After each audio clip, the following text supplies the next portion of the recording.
Without further ado, it's my pleasure to introduce you to our featured speakers. Owen Christianson studied physics at the University of Minnesota Twin Cities and received his PhD in nuclear engineering and applied physics at the University of Wisconsin-Madison. He's a research scientist and engineer. With his wife Elspeth, he has shared his passion for the Viking-Age through historical reconstructions and reenactments since the 1970s. Heidi Sherman is a professor of medieval history at the University of Wisconsin-Green Bay. After earning a PhD in medieval history at the University of Minnesota Twin Cities, Dr. Sherman published widely on medieval textiles and trade. She's especially interested in experimental archaeology. With colleagues and students, she grew and processed flax for several years, and the excitement of history through hands-on learning led her to the Christiansons, who hosted several of her classes at their Viking longhouse. Since the house was moved to campus, Sherman has hosted events there for the community, including the Midwest Viking Festival since 2022. Owen and Heidi, thank you so much for being here today. Thank you, Andrew, and thank you, Greg. This is one of my favorite pictures. It's a picture of the Viking House on the left, and on the right you can see a shelter where there's an oven underneath it. And I just love this picture, but it gives you a feeling for what it looks like and what we're going to be talking about today. Next slide, please. So why would you want to build a house? Well, to a certain extent, you want to know of what history is like and where you come from and where you're going.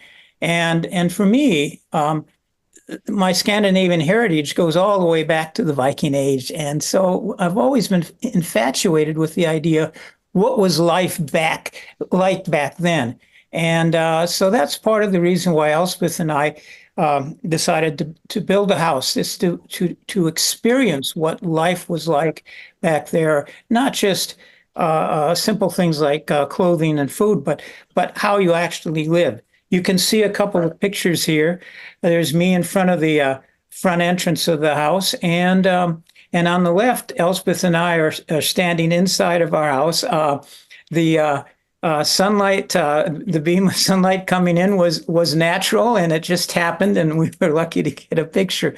Next slide, please. Well, as you might imagine, building a Viking house is not a simple sort of endeavor that you just set out and do in a couple of months. It was something that took a long time, and we thought about it and planned about it. One of the things that we did, which was really a lot of fun, was to go back to Scandinavia, Iceland and Greenland, and look at the great reconstructions that have been created to bring that part of history to life. And so I'm going to show a couple of slides here so that you can see some of the reconstructions and how they're different and how they're similar. This is a fantastic reconstruction at Steng in Iceland. It's a marvelous reconstruction. Just up the road, you can see the original underneath a weather protection. But as you can see, this has the characteristic of a house that's long, but this one is in Iceland, and so there are two side constructions which came in the medieval period. Next slide, please. This is one of my favorite, and it's a reconstruction of the church that Leif Erikson made for his mother. The building itself is very small. It's 6 feet by 8 feet, but the construction techniques are the same as what were used in the larger buildings. Let's go to the next slide, please. And this is one of my favorite. It's a reconstruction of the house of Eric the Red in Iceland. It's about the same size as the house we actually built in Wisconsin. You can see the two pictures, the two top pictures show kind of the profile. In this reconstruction, the walls are sod and the roof was sod. and you'll see a difference in our house. Now, if you look to the lower left, you see Elspeth and I inside the house sitting on one of the benches. And to the lower right is a warp weighted loom. And we'll talk a little bit more about that later on because there's some amusing stories about that. Next slide, please. Now, this is Bradlade in Greenland. This is a reproduction of Eric's house in Greenland. And you can see that it's very similar to the one that was done in Iceland. And again, you can see the warp-weighted loom here on the right.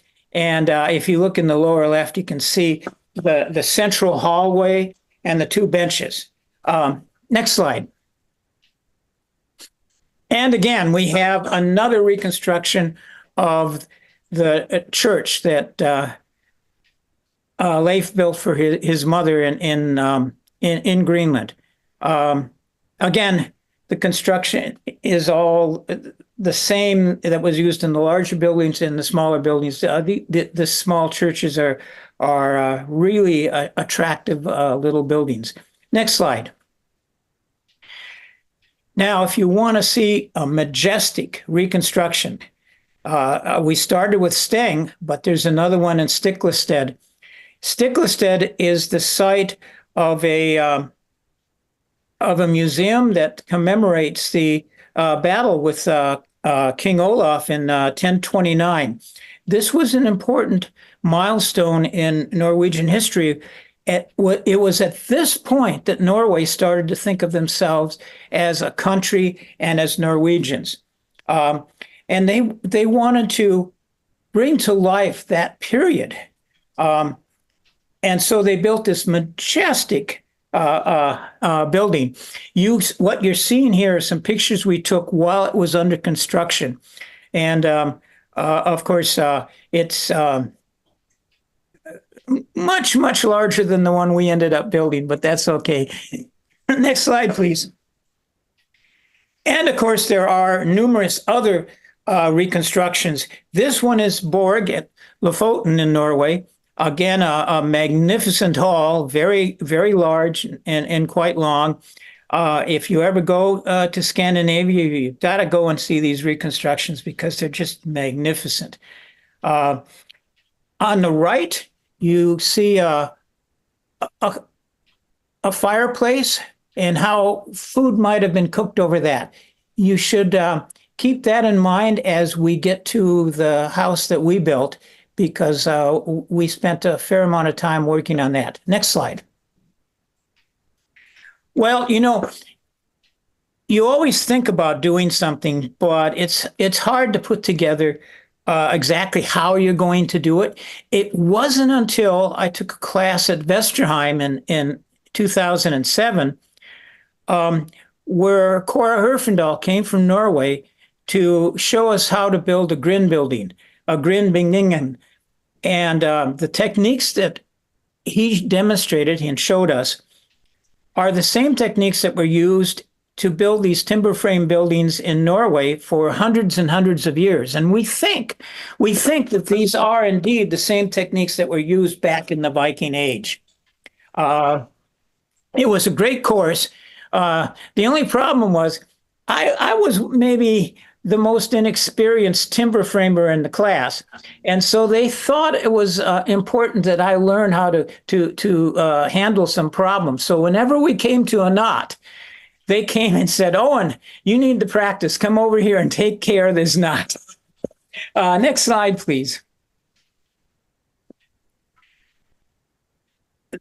The Grind building has its start not just 1,000 years ago, but much longer than that. And you can look at different buildings in Scandinavia and Northern Europe, and you can kind of see an evolution over many hundreds of years. Once we get into the techniques, you'll find that the techniques are really very sophisticated.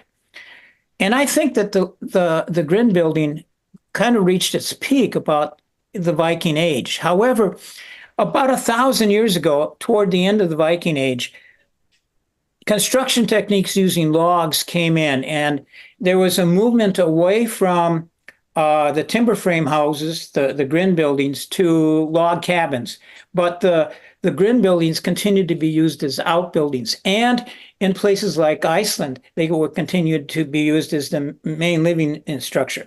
Now, we don't have any buildings from the Viking Age, but we have pieces. We have holes in the ground, we have foundations, and we have the techniques from slightly later periods, which we think are the same that were used in the Viking Age.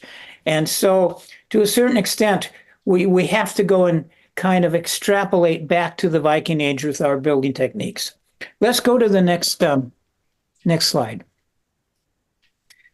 A Grindbuilding consists of a couple of elements. It consists of two posts, staves, and a crosspiece called the beta. Now, the crosspiece sits on top of the two posts, and you can make that, and that's called a grin. And you can make as many grins as you want. So you can make this building as long as you want.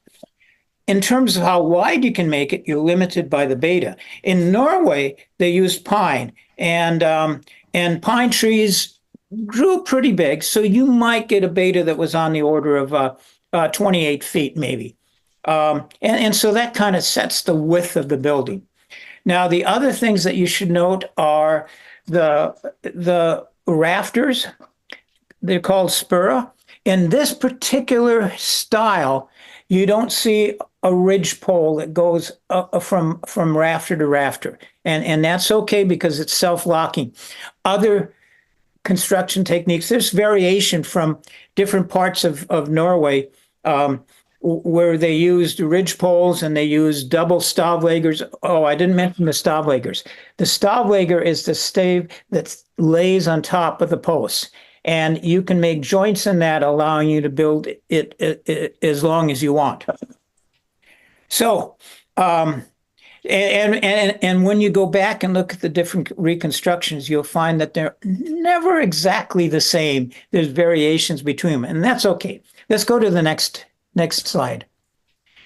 Now, one of the things that's really interesting is that when you build these things, there's no nails. There are pegs. The pegs are used for alignment purposes while you're constructing it, but they don't carry any stress or tension or anything. All of the tension goes into the timbers. And what we're looking at here is the joint between the posts. The post, the stav, is laying horizontal, and it's going back into the slide, if you will. The beta is the piece of wood that's crosswise, horizontal in the picture. And if you look at what's inside of that joint, you see that it's not a simple sort of a joint. It's actually quite sophisticated because the beta sits into two horns, two pieces of wood that have been carved out. And the beta itself actually has a couple of steps in there. The reason why all of these things work is that when they fit together and the weight of the building comes down on that joint, it's self-locking. And I think that's fantastic. When you look at the joint outside, from the outside, you don't see this internal structure. So remember that when we get to the point where we're going to look at some of the joints. The other thing that we have to mention is that to modern techniques, you start with a foundation. You build a foundation and everything comes up on the foundation. That's not true of the Grindbuildings. The beta takes the force of the weight of the building. It's that cross piece that takes all of that tension. The posts don't take that tension. They just support the weight of the building. So the beta is what's very important. So it doesn't much matter what the foundation looks like. Another thing is the walls don't take any force. And so you can make the walls out of anything. You can make it out of wood, stone, sod. It doesn't matter. You use what's available, but they're not carrying the force of the building. The force of the building come into the timbers, and the beta is the important part of that. So again, remember that when we get to a little bit more detail. Next slide, please. Now, you built a grin. It's got 2 posts and a beta. And now you make a second grin and you put them up, but you got to tie them together. And so from one grin to another grin, you have a stavlegger. It lays on top. If you look here, this is a stavlegger, and you can see grooves to get the posts to fit. You can see pockets to get the roof beams. So again, it's a very sophisticated timber that is designed to carry the weight and carry the forces. Next slide. Now, in our class at Vesterheim, we built a 10 by 18 building, and you can see some of the steps where they're put together. In the upper right, we're taking the first grin and holding it up. And in the lower left, you have seen now 3 grins and a stavlegger. So it's about 10 feet wide and 18 feet long. The stavlegger has a joint, and we put the joint right above the post that it's standing on. And then if you look in the upper left corner, you'll see that we're putting the rafters up, and we'll slide those rafters up and hook them together. The lower right is a picture of me standing by the timbers as they're up. Please, next slide. In the lower right, you can see the Grindbuilding with the rafters in place. And basically, the structure is complete. Now you can put a roof on, however, material, whatever you want to use. You can put walls in, or you can leave it open or whatnot. One of the things that a lot of the Grindbuildings have done is to carve some symbols in. And what we did was, if you look in the upper right, every person in the class would carve their initials or something into that. In the lower left, there's a little triangle, and there's some religious symbols attached to that, because it was this particular style building was a little bit later. But anyway, you can see all of these numbers and symbols carved in. I should mention I had always intended to do that in the Viking House, but I never got around to it. So the Viking House at UW Green Bay doesn't have any of the symbols. Maybe, Heidi, maybe we can change that in the future. Next slide, please. Well, I came home from the class at Vesterheim and I said, I'm going to forget how to build this. I've got pictures, but I'm going to forget how to do it, a week or 2 or a month or a year. So I set upon building one myself, and I did it using a 4x4, and you can just see some of the stages in here. Next slide. And that's what my first grin looked like. And it was just 8 by 8 by 8. And so now I did it, and now I can take it apart and see how the joints were done. What do I do with it? Next slide, please. So Elspeth and I, my wife and I, started to take that to some of our reconstruction, our reenactment things. And here we put a canvas over the top, and there it is, one of our first camping setups. And next. Well, we were still thinking about whether or not we could build a real Viking house. And these houses tend to be very large, and I wasn't sure that I had the expertise to do it. And there's a question of how much it's going to cost and all of that. We took a trip to Lansing Meadows in Newfoundland. And that is a fantastic place. You can go there and see reconstructions of Leif Erikson's houses, and they're very impressive. And Parks Canada does a fantastic job of recreating what it was like, and you can see some of the original stones and foundations. It's just a marvelous place to visit. But we also want to another place. Let's go to the next slide. Yes, there we go. We went down the road from Parks Canada's L'Anse Meadows, and there is a place called Norstead.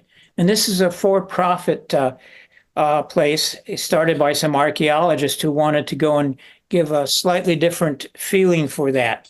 They had constructed two buildings that were on the order of 10 feet wide by maybe 20 to 30 feet long. And it was when we saw these two buildings at Norstead using the same construction techniques that we said, I think we can do this. And it was at that point in 2010 that we started to say, we can do this. Next slide, please.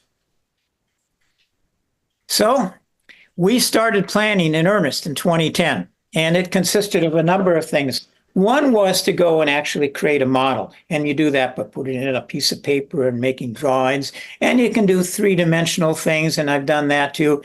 And you can also make a model, an actual two-scale model, and we'll show you that. Maybe let's go to the next slide. Yes, there we go. Now, in the lower left corner, you see a fantastic model, and that's the model that Stiklestad.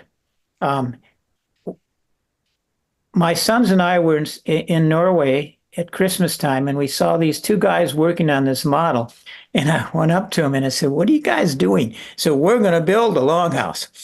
And that's what they're building. So when I started to work on mine, first thing I did was to make a model of what my house was going to look like, and that's in the upper left. Next slide, please. Well, we started in earnest by ordering the timber, and we got that from Wisconsin Log Homes in Wisconsin. So all of the pine that's used in the Viking House is Wisconsin pine. And we ordered it in February, and they cut the post down, and they aged it, and they delivered it in June. And in the upper left, you'll see the flatbed with the timbers on them. And on the lower left, you'll see the first joint that I cut, the beta and the stop. Next slide, please. Of course, there were a lot of other things besides just making the timbers. You have to put the timbers on something. And so we had purchased a lot next to our house out in central Wisconsin. And I said, well, how are we going to support it? Do we put stones down? The foundation's not important. So we ended up doing what you oftentimes do with pole barns, and that we dug down holes and poured concrete, and those became the pillars that the house rested upon. So then I was off going on and working on the timbers, and my wife says, well, we got to prepare the floor. And I said, yeah, but I don't have time to do that. So anyway, we ordered some sandstone, again from Wisconsin, and my wife took it upon herself to go and lay the floor. And she likes to go and say she laid the 2 tons of sandstone down for our floor. And so she's very proud of that. Next slide, please. Well, there's a lot of timbers that need to be cut. And this summarizes the number of the different timbers that were cut. And you can see some of them up here in the upper left corner. And of course, I always worry about whether you make a model, you do a 3-dimensional model, you do a drawing of all that stuff. Well, does it really work? Is it going to really come together? So I actually cut out some of the pieces, laid them out on the ground in the lower left, and there's Elspeth laying down there to show approximately the size of everything. And it's still looking pretty good. Next slide, please. Well, July 30th is my birthday. And I was 60 years old. So we said, well, let's put it up on my birthday. So we had about over a dozen, between a dozen and 2 dozen people come in to help. Some of the people from Minneapolis and some from the area around us. And here we are setting up the first grins. In the lower right, you'll see the very first grin we had. Now, one can argue that our neighbor Bruce Hughes brought in his backhoe, and there are techniques for raising these grins where you don't have a backhoe. But I said, let's be safe here, and so we used the backhoe. If you look at some of the other sites in Northern Europe, you'll find that they say everything's done completely authentically, but in one picture I saw back in the woods, there was a backhoe parked. So anyway, you see in the first grins come up, and the lower left, you see the second grin come up. Next page, please. So it was going real good. We got 2 grins up, already put the Stavlager on, and a storm moved in. And so everyone got under shelter. And I said, well, I'm worried that these grins are going to fall over and they might get damaged, so I better put them up. So Bruce was in his backhoe, protected from the weather, and we put the first Stavlagers up, and we got them up, and then we retreated to the house and tried to dry out. But so that was a little exciting there for a while. Next slide, please. And by Sunday evening, all the posts were up, and I love this picture. It doesn't show the excitement. You see, when you build this and you cut all the timbers, you first cut everything on the ground. Nothing is put up. You take if you can imagine, a slice through the building perpendicular to the long axis, and you make all of those timbers. And then you take them, you put them together, make sure everything fits on the ground. Then you take them apart, and then you go in and do a slice through the building axially, and you put that together.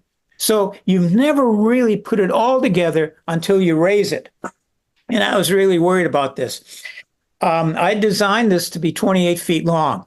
And when we got it up, first thing I did was get a 50-foot tape measure and measure from one end to the other. And I was real happy because it turned out to be 28 feet and 3/8 of an inch. And I said, whoa, that's pretty good. Next picture. And then Monday morning, everyone had left, and we got up, and there we were. And the fog had come in, rolling over that Grindbuilding. And it's another lovely picture I love. Okay, next slide, please. Well, after that, after the timbers were up, then I had to go and add the rafters. And then after the rafters, we put on the roof deck. And again, all this was in Wisconsin pine. Next slide, please. So by the end of August, we had the roof on, and we had selected slate for the roof material. Now, one can argue about that. Thatch could have been used, sod was used, stones were used, wood was used. Did we really have slate? If you go to Norway, they'll say, oh yeah, that goes back to the Viking Age. It turns out that you can get thatch in Wisconsin from a company in Milwaukee, but you got to put an irrigation system on your roof. And we said, nah, maybe not. And when we start to talk about moving to UW Green Bay, that slate roof is going to become important. Next slide, please. So we had a number of features in here, and one of the features was the hearth, where we do our cooking. Remember I said to pay attention to that. The hearth was interesting because we dug a channel underneath underneath the Grindbuilding before we put it up. And the air intakes were actually two openings outside the building, going down into a pipe, coming across, and coming up through the fire pit. The fire pit was actually sunken a little bit. We had no trouble drawing for the fire here, and it worked. That worked great. The smoke that came out when we burned, that may be a different story. But anyway, you see a picture here with some flatbed being cooked over the coals. If you're wondering about that particular technique, there are Viking houses where they have found these channels, and but some of the archaeologists say, well, maybe it was for water flow, but I'm not sure about that. But anyway, that's how we built our house, and it worked pretty well. Next slide, please. And we started to have gatherings right away. And we had Sons of Norway people, and we had historical geeks from Minneapolis and areas. We had people from the Sons of Norway, and we'd have meetings and gatherings. So these are just some pictures. So we started using it right away, and that was part of the reason why we wanted to build it.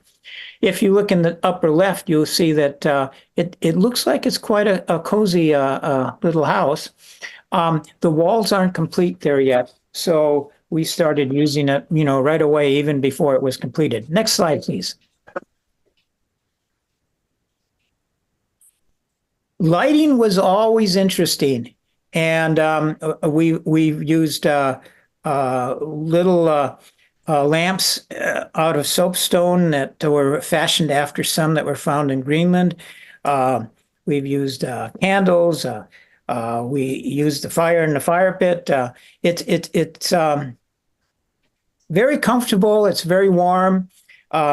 When we finished the walls, we did something a little different. We put wool in to insulate it to try to keep it nice and warm when it's not so warm outside in Wisconsin. But as you can see, it's just a lovely experience to cook your food in the evening when it's dark and it's lit, and it's a great atmosphere. Next slide. Here are a couple of pictures that show the construction on the inside of the house. And these are mainly there for you to look at the joints. And so one of the things that we did was we had the central aisle, but I put two wings on, and that's the part on the right and the left side of the pictures, and underneath that were the benches that you would sit, sleep on, work on, what have you. Now, you might wonder about these pictures, because if you look at them, they don't look 90 degrees. Well, when I built it, they were 90 degrees. And when they're up, I measured it and they're 90 degrees. It turns out that's an optical illusion. And if people who have built very tall buildings like pole barns will tell you that you'll always see that. That's an optical illusion. And so the building actually is square. I think that the inside of the building is just lovely with those timbers there. Next slide, please. That's another picture of the joint. Remember I said you don't see the insides of the joint? Well, there it is. Next slide. Now, we tried to replicate a number of features in our house. On the left picture, you'll see Elspeth sitting in Steng in Iceland. And on the right, you see Elspeth sitting on the bench in our Viking house in 2011. That was New Year's Eve. It was a little cool outside. I think it was -17. And we tried to stick it out, but after midnight, we just couldn't take it anymore, and we left and went back to our house.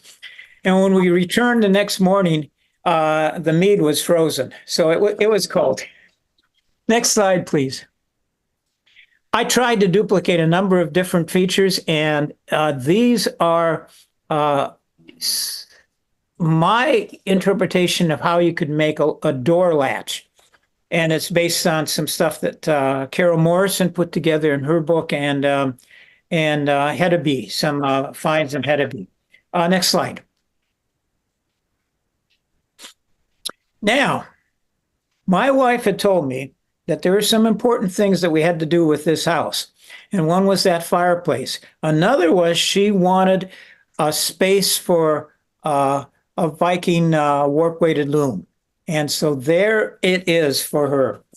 And on the left, you can see her weaving on it, and on the right, you can see just before we start. If you go to the Viking House on UWGB, the campus, you will find that warp-weighted loom set up with something being woven on it. Next slide, please. And we added a bedchamber. And I could tell you stories about the bedchamber because historically, that's one of the reasons why the North America was discovered by Leif Erikson. But we don't have the time to talk about that now, so we're just going to skip to the next slide. Another feature we wanted was to go and experiment with baking bread, and so we built an experiment, a clay dome oven. And it worked. It actually worked quite well. I figured it'd last 1 year. It lasted almost 5 years. Next slide. Well, you build the oven, and it's out there in the weather in Wisconsin, the winters. And so we couldn't do that. We had to build a building to protect it. And so I built another Grindbuilding, and you can see in the lower left picture the timbers for that. This actually is exactly the same type of building that we built in Cora Herfindahl's class. Bruce Hughes is there. He helped put it up, and the guy on the left is my son Knut, and he helped. So the three of us put up that building. You can see in the upper right, the rafters are on it, and then in the upper left, we've put the wood for the roof, and on the lower right, we treated it with pine tar. Next picture, please. Well, there is an important item that we didn't put into our house because they usually didn't do that unless you go to Sting, and that's an outhouse. And when we started to have Professor Sherman's students come in for a class, we used porta-johns and we used the bathrooms in our house. But I said, yeah, it's not very authentic. So we had to make a waterhome dom outhouse. And you can see the pictures there of its construction. And if you're worried about getting in trouble with sewage, we used a luggable loo inside a reproduction of a Viking chair in the lower right. Now, next slide, please. Professor Sherman started to bring classes to our Viking House. And I think it was the first one was 2013. Yes. And this is a picture of the class. And they arrive on Friday, and Saturday we did all sorts of activities, including blacksmithing and some woodworking and cooking and textiles and weaving and all sorts of activities. And I'll tell you, I've always been a little scared of this, but it is so fun. And the students are they're great kids. And we loved having them come up every year. Next slide, please. Well, what you're seeing there is, hold this thought. After we moved to the campus, we had an opening, and there I am with a knife, and I'm going to cut the ribbon that opens the Viking House at UW Green Bay. And that probably, I think we got that out of order. So, yeah, here are a couple pictures of the house at different times of year. And I just love the house. It's great. Next slide, please. And again, another picture of the house. Next slide. Well, life is always changing. And if it never changes, you can argue that you're not alive. Well, my wife retired and I was doing consulting, so I'm kind of retired. And our daughter said, "Why don't you come to Virginia so you can be with the grandkids?" And we said, "If we stay in Wisconsin, we see the grandchildren once or twice a year. Yeah, that sounds like a good idea." So we decided to move. Well, what do we do with the Viking House if we're moving to Virginia? We donated it to the UW Green Bay campus and donated it to Professor Sherman. And that's a story in and of itself. But this particular picture shows how we had to take the Viking House apart piece by piece. Professor Sherman had her students come in, and we took off the walls, and we took off the roof boards, and that was that weekend where everyone was there. Professor Sherman had the students set up an archaeological logging program so that every piece that was taken off was marked and logged, just like you would if you're doing a dig. The lower left shows Bruce and me taking the rafters down. And in some ways, the picture on the right is it's a little bittersweet because everything's been removed except the timbers, and I just sit there and I just say, "Wow, this is fantastic." But I'm kind of sad to see it go. But then again, I'm not sad to see where it went. Next slide. So I had to go and create a map for the trucking company. They said that they had to have a loading map for the semi. So every piece that was taken down, we sorted and bundled it, and then I had to create this map. And then they came and Bruce had his forklift, and we loaded it up on the road to Green Bay. Next slide. And there it is, unloaded at UW Green Bay. I don't know. Let me see. Heidi, when do you want to jump in and take over or do? Well, maybe I could say a little bit and then you can rest. But can you hear me all right? Yes. Yes. This is, it took us 2 years to get the permission to bring the house to campus and to raise the money because it was awfully, even though the house was donated, but we still needed money to pay, for example, pay the trucking company and do other things. So we unloaded it, and we could go to the next slide. And actually, so this is where it is now, but in the state of putting it together. And we had to make some modifications for it to be approved to be on campus. For one thing, we had to put in a concrete slab. And it turned out to be really nice. It's pressed, and it looks like river stones, and it's really a nice modification. It's also on a sill, so it's no longer directly in the ground, which I think is important, gives it longevity to protect it. And so this is we can go to the next slide. Owen was there. And Elspeth as well, to guide the construction company to help put it together. And so this is what it looks like just after it was done, but before the roofers came. If you go to the next slide, please. And this is, you can see the roof actually on now. The roof was the one thing that made it possible to take the house, because it's if it was wood or thatch, I think the liability would have been great for, I don't know, fire or wear. So having this wonderful slate tile roof makes it it's terrific. It's very expensive, but it's really beautiful. So we can go to the next slide.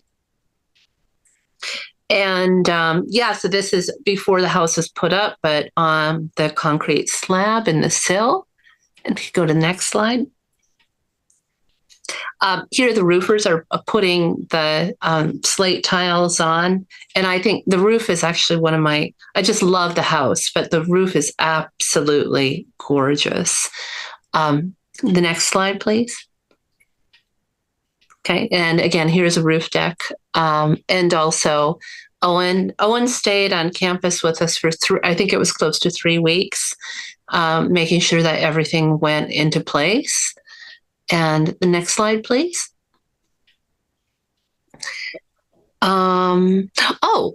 So here we have, so what have we done with this house on campus? We had lots and lots of guests. And I did want to mention that, so we moved the house to campus in 2017 and started really having a lot of guests and events in 2018. And at the time, we were working a lot with Tim Jorgensen, who was working at the Hjemkomst Center, and they had a big grant from the Mary Cargill Foundation, philanthropies. And so they were able to do all kinds of Viking things. And they had this wonderful, authentic festival at the Hjemkomst Center for many years, and Tim was the organizer.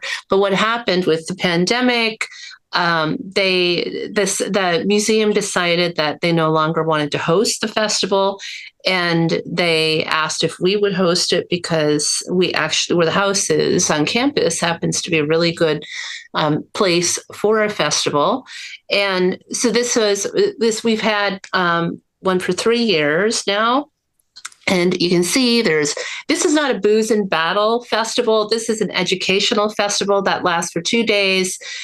Everybody who takes part, all of the historical interpreters or reenactors, are really, really good. I mean, they have spent their lives studying archaeology to make sure that the outfits that they themselves make, that the weapons they're using for demonstration, the craft demonstrations that they do, are as close to the Viking-Age as possible. So it's a wonderful I'm very proud of this festival, and Owen comes every year. So here, if we go to the next slide. And we also have this huge cedar tree. So we have Kari Toring, for example, will come to the festival every year and does all kinds of talks and performances there. And that's Tim on the right. He's a woodworker. You can see the house in I don't know if you can see, our friends in the background. We also set up Viking tents. And if you go to the next slide. Oh, yes. And so now I just wanted to mention that you are all invited to the Midwest Viking Festival. It's October 3rd and 4th, or 4th and 5th this year. And it's free and open to the public. And the reason that we were able to keep it that way is because for a couple of years we had this support from the Cargill Foundation, but now we don't. We no longer have this grant, and the university cannot afford to pay for the festival. So we are now relying on fundraising and individual donors. So if you are interested in donating to keep the Viking Festival going, or to also help take care of the house, we have a link here, and of course it would be very much appreciated. But of course, most important is that you're welcome to come to the festival, and Owen and I will be there along with, I think, 35 or 40 other historical interpreters, and it should, be a really great year. So, that's all. I think we'll open up to questions unless you have anything you wanted to add, Owen. No, that's great. That's just wonderful. Thank you both so much. And we've got the links both to the Midwest Viking Festival and to the fundraiser page added in the chat. And Great. Greg, you're planning to include those in the email that go out when this gets added to our YouTube channel also. So our goal is to help folks connect with you all. And so we'll share the links many times so that it's easy for folks to find you. Thank you. Yeah, absolutely. Question for you that came in the Q&A. How does the construction of a timber frame grid building compare to that of a stavkirke? Because it seems like there are some similarities with the posts going up, but it also seems like there are some unique, distinct things. Is that something that you feel comfortable talking about? Yeah, I can make a couple of comments. There are similarities between these Grin buildings and the Stav churches, and there are differences, as you noted.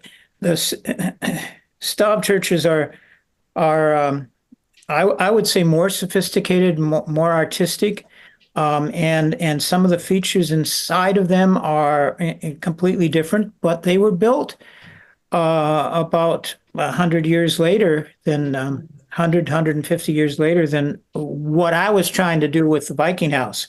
So there is some difference, and one could argue that there's been some evolution that's been going on. Now, recently, there's been a fair amount of work being done on the Stav churches in Norway. And I've heard that some people believe that maybe there was a crew that would go around and build them, so there may be a lot of similarities from one Stav church to another. What's their relationship to the Grin building? Well, they do have similarities. One can argue, what's the major difference? Well, the sill on a Stav church is much larger than what you would need or might use in one of these Grin buildings. Except you can go back to the reconstruction at Stiklestad, and you can see a similar sort of sill there. On the other hand, they use some of the characteristics of the Stav churches to guide them in building their Viking house. So it's kind of back and forth.